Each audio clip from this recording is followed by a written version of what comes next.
Hello dear student. आज हमने देखने वाले हैं क्लास 10 का चैप्टर 1 रियल नंबर का पार्ट 2।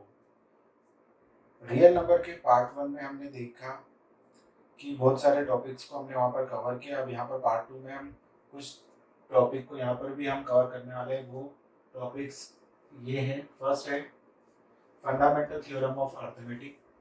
सेकंड प्राइम फैक्टराइजेशन, जो आप लोअर स्टैंडर्ड में पढ़ चुके हो।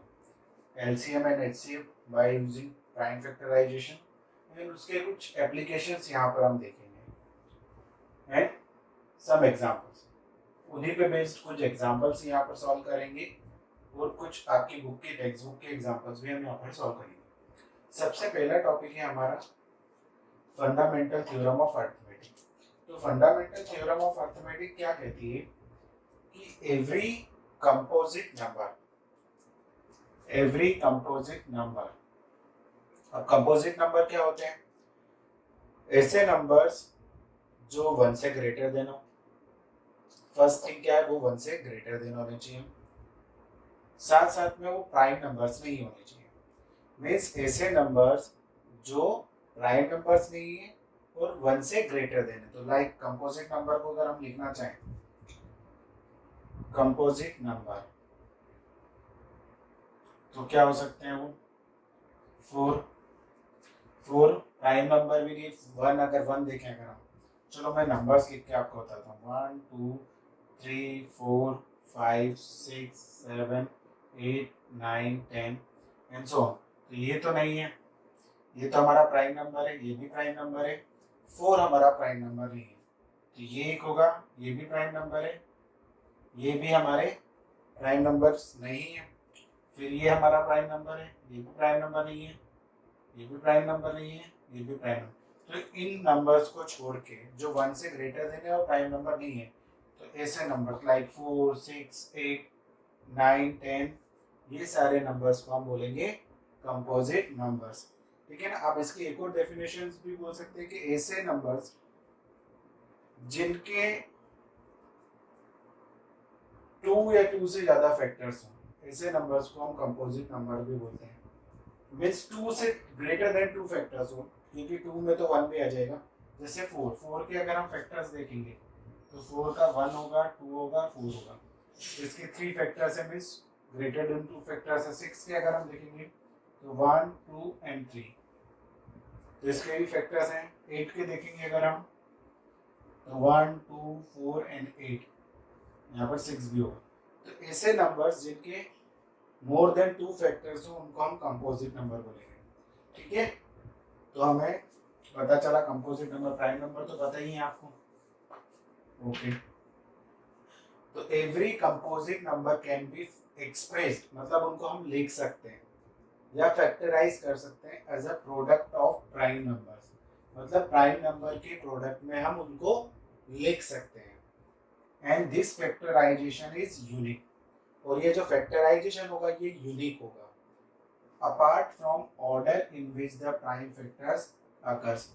अगर उनके ऑर्डर को हम चेंज ना करें, मतलब एक पर्टिकुलर ऑर्डर फिक्स कर दें, उनको ऑर्डर को अगर हम नेग्लेक्ट कर दें, तो ये जो प्राइम फैक्टराइजेशन हमें मिलेगा वो एक यूनिक वे होगा। अब जैसे एक एग्जांपल लेता हूँ। हमने एग्जांपल लिया 70 का। किसका?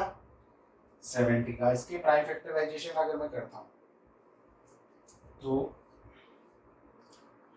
2, फिर हो गया 35, फिर 3 से नहीं होगा, 5 से होगा, फिर 7 ये होगा। तो अगर मैं 70 के फैक्टर्स को लिखता हूँ तो 2 देन 5 इंटू 7। ओके, इस टाइप से मैं फैक्टर्स को लिखूंगा। अब मैं अगर चाहूँ तो 70 के फैक्टर्स को ये भी लिख सकता हूँ कि 5 पहले आए, 2 बाद में आए, फिर 7। फिर ऐसे भी लिख सकता हूँ कि 2 तो पहले आए, 7 आ जाए, फिर 5 आ जाए। ऐसे बहुत सारे वेज होंगे जिससे मैं 70 के प्राइम फैक्टर्स को एक्सप्रेस कर सकता हूँ। तो सबसे पहला तो है कि कंपोजिट नंबर, 70 कंपोजिट नंबर है हमारा, can be expressed in the factor of prime numbers या in the product of prime number. हम सारे प्राइम नंबर्स के फॉर्म में इसको फैक्टर्स में लिख रहे हैं। And factorisation is unique. अगर इसमें देखेंगे तो इन 3 नंबर के अलावा कोई भी नंबर नहीं मिलेगा। आप चाहे ट्राई कर लो इसको। इन 3 नंबर के अलावा कोई भी नंबर नहीं, बट इनके ऑर्डर्स को अगर हम क्या करें, नेग्लेक्ट करें तो, क्योंकि ऑर्डर को अगर नेग्लेक्ट नहीं करेंगे तो ये अलग अलग, जैसे 2 5 जा 10, फिर 70, फिर 5 2 जा 10 ना 70, फिर 2 7 जा 14, 14 5 जा 70, तो ये इस टाइप से ऑर्डर्स बन सकते हैं, बट हमें उस ऑर्डर को नेग्लेक्ट कर देना है।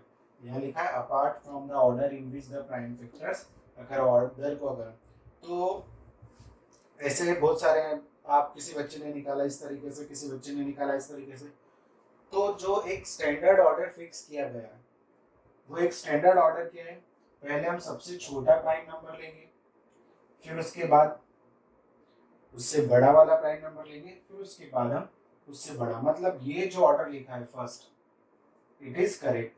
तो ये एक यूनिक वे होगा जिसके थ्रू हम उसको सॉल्व कर रहे होंगे। ठीक है, अब एक और एग्जांपल लेता हूं मैं,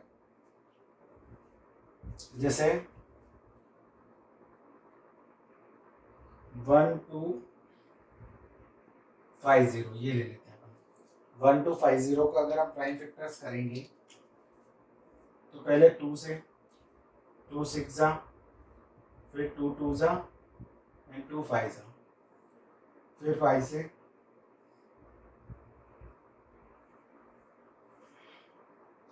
फिर 5 से, फिर 5 से, देन फिर 5 से। तो इसके फैक्टर्स अगर हम देखें 1250 के हैं तो 2 इंटू 5 4 टाइम्स 5 है,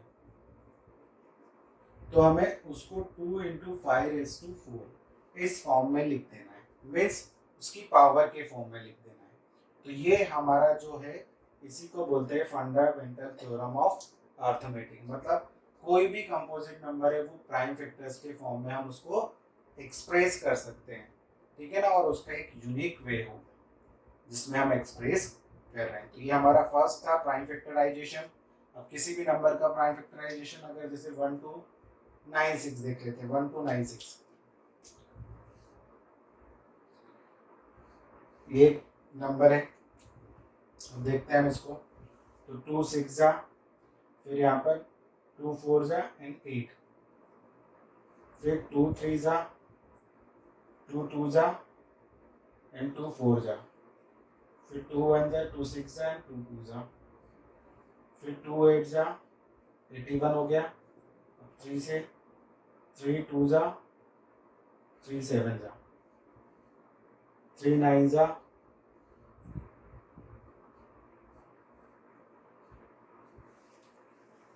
ओके। तो ये हो गया। अब अगर 1296 को हम लिखते हैं, 1296 को, तो 2 कितने टाइम्स है, 4 टाइम्स है, देन 3 भी 4 टाइम्स है, तो इसको हम लिखेंगे 1296 इज इक्वल टू 2⁴ मल्टीप्लाई 3⁴। ये तरीका है जिसमें हम उसको पहले प्राइम फैक्टर्स में स्मॉलेस्ट प्राइम फैक्टर को लिखेंगे, फिर उससे ग्रेटर वाली वैल्यू को। तो यहाँ पर हम प्राइम फैक्टर्स जो यूज करेंगे वो असेंडिंग ऑर्डर्स में लिखेंगे, मतलब पहले 2, फिर 3, फिर 5, फिर 7, फिर 11, इस टाइप से हम ऑर्डर्स को फॉलो करेंगे। तो ये है हमारी फंडामेंटल थ्योरम ऑफ अर्थमेटिक। अब नेक्स्ट है एलसीएम एंड एचसीएफ। ये मैं रब कर देता हूँ।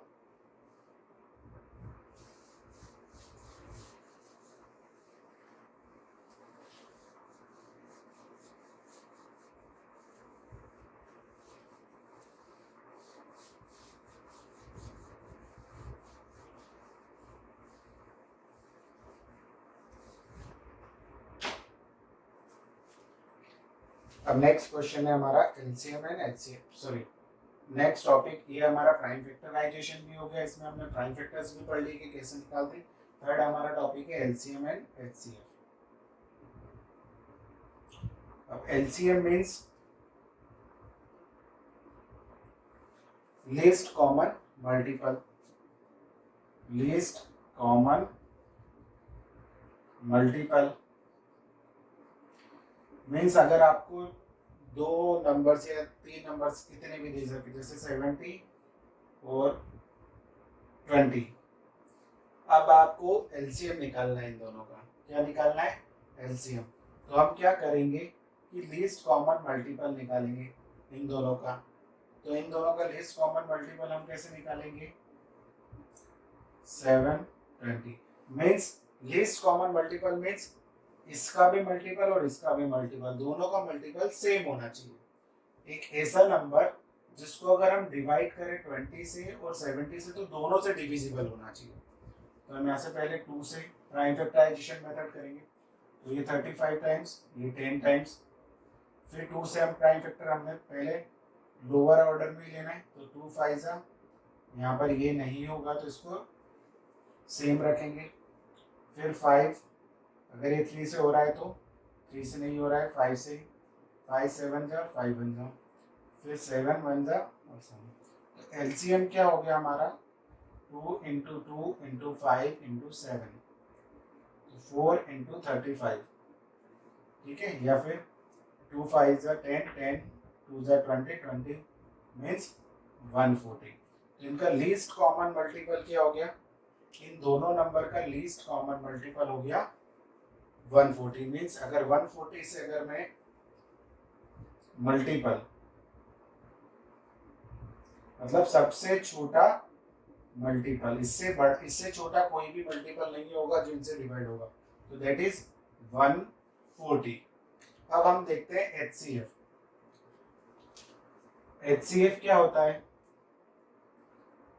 हाईएस्ट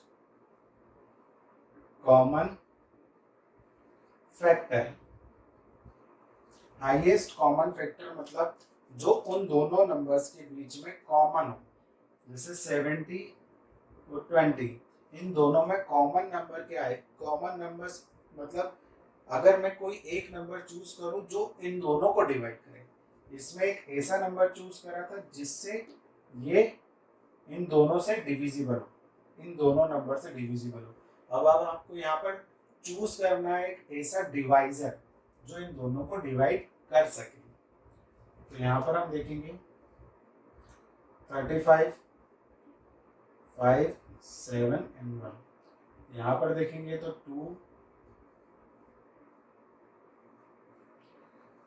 अब इन दोनों में 2 कॉमन है और 5 कॉमन है, तो एचसीएफ क्या हो जाएगा? 2 इंटू 5 मीन्स 10। तो इन दोनों का एचसीएफ क्या हो गया? 10 हो गया। हाईएस्ट कॉमन फैक्टर इन दोनों में 10 है, ठीक है।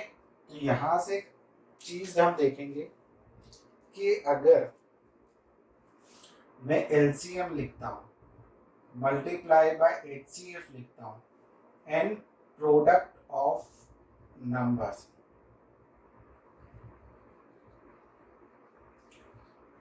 अब इसको मैं देखता हूँ कि एक एलसीएम, इन दोनों का एलसीएम कितना था? इन दोनों का एलसीएम 70 और 20 का 4 70 20, ठीक है ना। तो 70 और 20 का एलसीएम कितना था? 140 मल्टीप्लाई इनका एचसीएफ कितना था? 10। ये लिखा प्रोडक्ट ऑफ नंबर्स। अब इन दोनों नंबर को मैं मल्टीप्लाई करता हूँ, तो यहाँ पर 1400, इधर भी कितना आ रहा है? 1400। तो ये हर नंबर के लिए ये जो स्टेटमेंट लिखा हुआ है ये वैलिड है। LCM of two numbers multiplied by HCF of two numbers is equals to product of two numbers. Means एक अगर स्टेटमेंट के फॉर्म में लिखें तो let A and B two numbers, ठीक है ना, then LCM of AB multiplied by HCF of AB is equals to A cross B। Okay, ये अपना स्टेटमेंट हो गया कि अगर दो नंबर्स हैं तो उनका एलसीएम और एचसीएफ का जो मल्टीप्लिकेशन होगा, जो प्रोडक्ट होगा, वो किसके इक्वल होगा? उन दोनों नंबर के प्रोडक्ट के इक्वल होगा। तो ये हमारा थर्ड टॉपिक भी कवर हो गया। एलसीएम एचसीएफ निकालना आपको अच्छे से आता है, प्राइम फैक्टराइजेशन से हमारा मेन मोटो था इस चीज को पढ़ना। ओके, नेक्स्ट है हमारा टॉपिक एग्जाम्पल्स ले लेते हैं। एग्जाम्पल्स भी मैंने ले लिए, एक और एग्जाम्पल्स के थ्रू इसको सॉल्व कर लेता हूँ। कोई भी एक एग्जाम्पल ले लेता हूँ।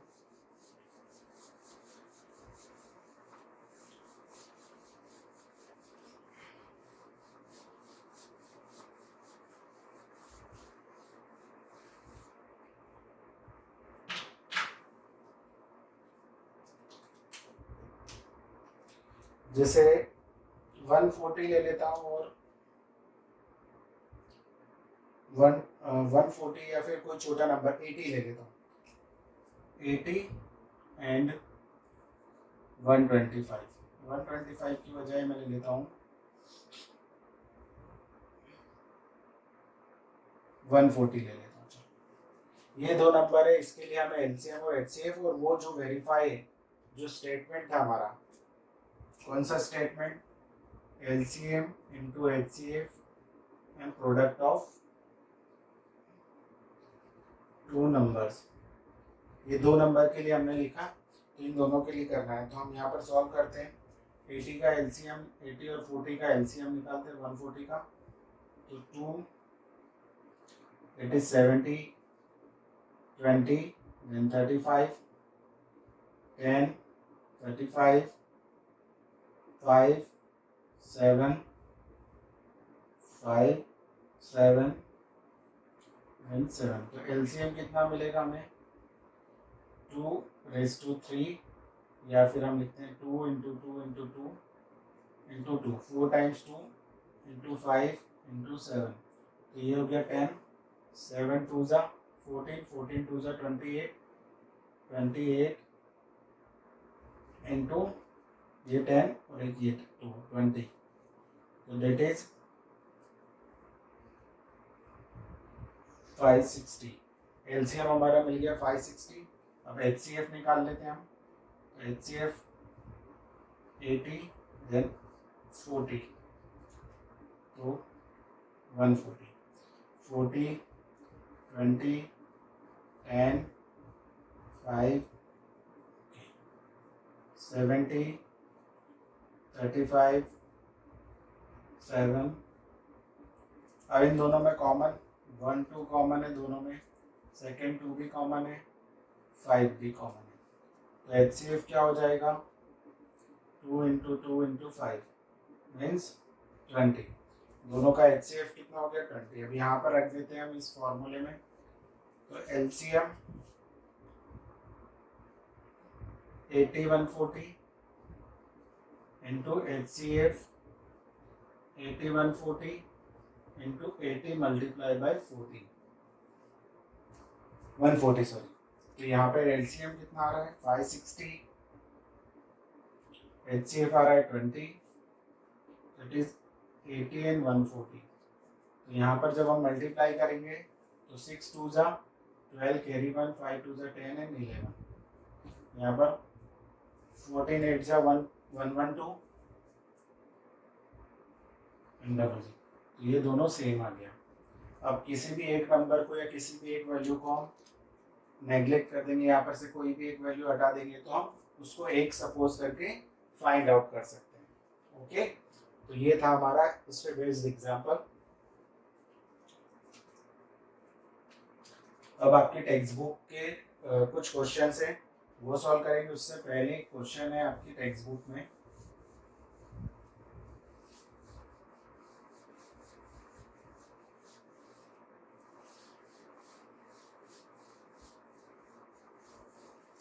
एग्जाम्पल 5 है कुछ इस टाइप से, एग्जैक्ट मुझे याद नहीं है, आपकी टेक्स्ट बुक का एक क्वेश्चन है एग्जाम्पल 5 आई थिंक, कि कोई भी एक नंबर है where n is positive integer, n की वैल्यू क्या है, a number 4n where n is positive integer ends with 0।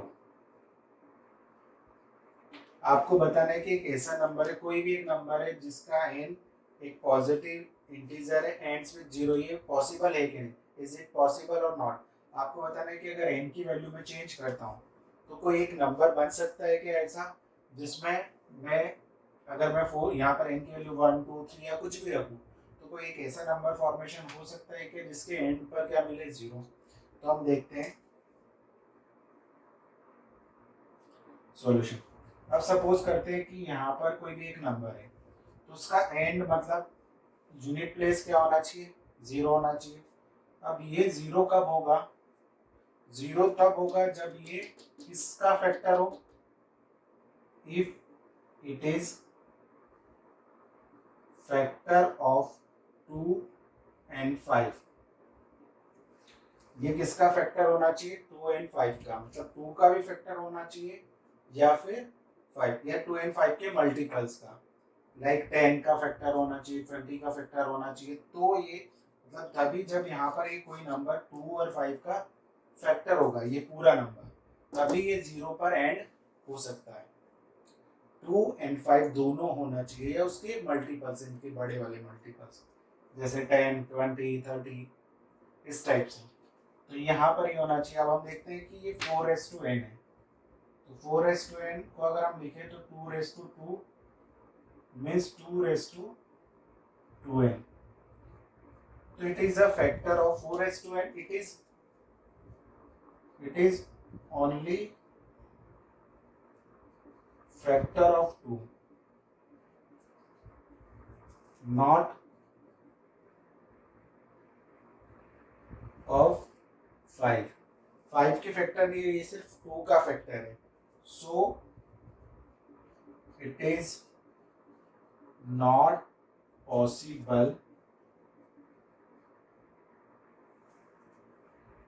4n is ends with 0।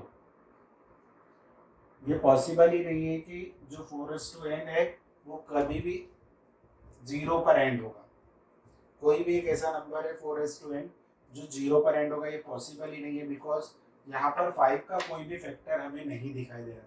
अगर ये 5 का फैक्टर होता, जैसे अगर यहाँ पर 20 होता है, 20n होता, तो ये जरूर 100% श्योर है हम कि ये कहीं ना कहीं 0 पर जाके कोई ना कोई ऐसी वैल्यू होगी, जब n की वैल्यू हम रखेंगे तो 0 पर एंड होगा। तो आपका ये क्वेश्चन हो गया, आपके एलसीएम भी हो गया, कुछ एग्जांपल्स भी हमने देख लिए, प्राइम फैक्टराइजेशन, एलसीएम एचसीएफ के, ये आपकी बुक का भी एक एग्जांपल देख लिया हमने। अब आपकी एक्सरसाइज जो बची है वो हम नेक्स्ट वीडियो में करेंगे। इसके अलावा अगर आपको कोई डाउट्स है तो आप कमेंट बॉक्स में लिख सकते हैं। Thank you.